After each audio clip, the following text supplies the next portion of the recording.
Hey there, Internet. One Piece this week, as I kind of waited 2 weeks to look at, kind of actually delivers upon something in which that I kind of was wondering for a good while now. That said, or at least like the biggest thing about that was how was Don Quixote DoFlamingo still alive? And they pretty much kind of explain it. So going into this chapter, it starts off like right as Kuros is about to go out, or at least like it starts off with pretty much all of the aftermath pretty much going on, with all of the toys and everybody regaining their memories and everything. And they take us back seat to showing all the aftermath of that, of them honestly showing Sabo and Robin and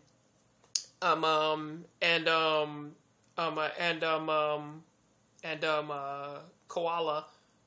And I just realized that her name is Koala. It was bothering me for a while. I kind of really didn't think that shit actually said Koala. But either way, all of them, and they meet Usopp and they tell him to rest. And then going back to the whole showing like Zoro has lost sight of Pika, the giant rock man and all that, and goes all the way back into the palace of Kuros going out to try and attack Don Quixote again. In this case, with him not having his head. However, in the course of him attacking, another Don Quixote just comes up behind him and tries to kick him in the back. Luffy has to come and save his life. Now, honestly, with the battle here, it's something in which that it was a super shock to pretty much everybody, because there are now two Don Quixotes just going around just shooting wires at everybody.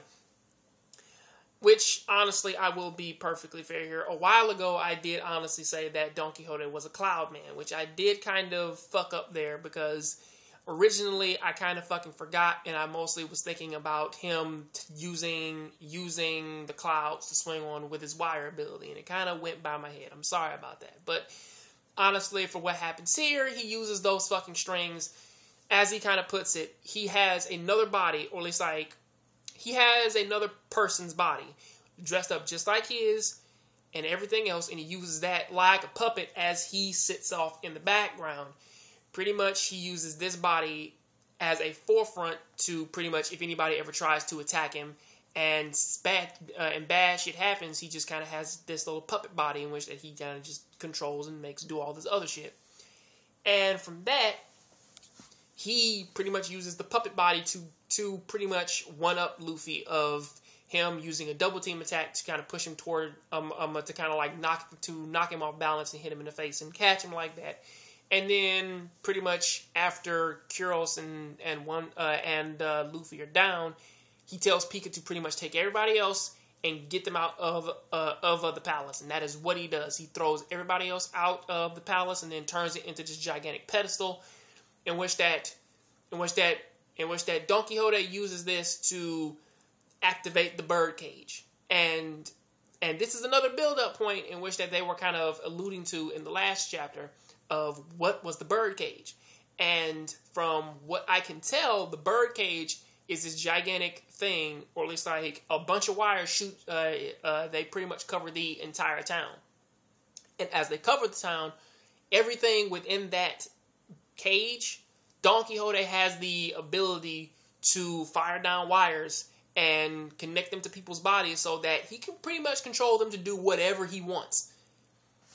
And also in the process of that, he pretty much raises the bar just a little bit higher and says, contacting the people of Dressrosa, telling them that, yeah, I could have ruled you all with just my power, because pretty much that is how powerful I am, or pretty much that is how good my fucking devil fruit is. Even though it is a Promethea type, this fucking thing is good as hell. And also with that, because I have this devil fruit power and I can control, man, you all, and guess what? I'm not going to do that shit. What I'm going to do is that you all have, man, the option to come and fucking kill me, because I'm going to make a game out of this. Anybody can come up, man, anybody can come to the palace and try and fucking kill me. I will not run. I will not hide. I'm sitting right here. Only thing you all have to do is come up and kill me. And then after that, this game will be over. However, there is another way to end this game. If you kill off the people who that I list off, which that most of us kind of figure that the people who he's talking about will be the Straw Hat crew, the Resistance, or at least like the Revolutionary Army members, and also some of the other people who didn't necessarily win in the competition. Excuse me. It will probably be somewhere along those lines. The top of my list will always be the Straw Hats, because those are kind of the people who are kind of giving him the most trouble at the moment. But I get the feeling that they might be the top. Now, somewhere in me says that he may also talk about the military, or at least like the Navy as well. But give or take with all of that, I doubt that he's gonna try and do that. But give or take with what Don Quixote has pretty much done for right now, as making himself a very intelligent, incredible villain. Honestly, he's up there, because he's honestly kind of making them work for this one compared to some of their other villains who pretty much they kind of just crushed their fucking regime as soon as most of their people went toe to toe with the Straw Hats.